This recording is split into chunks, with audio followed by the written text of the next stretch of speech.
আহি আছোঁ। এইটো উমানন্দ আপোনালোকে চাওক, উমানন্দ আহি পোৱা নাই আজিলৈকে মই।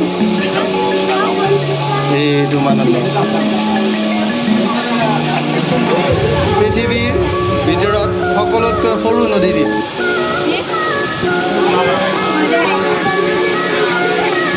পৃথিৱীৰ ভিতৰত সকলোতকৈ সৰু নদীদ্বীপ এইটোৱে উমানন্দ।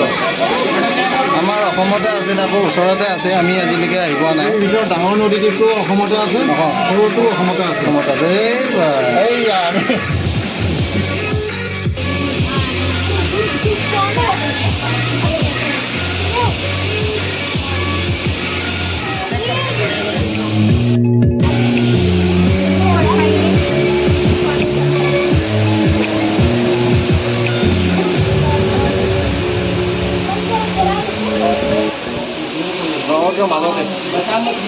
মাজতে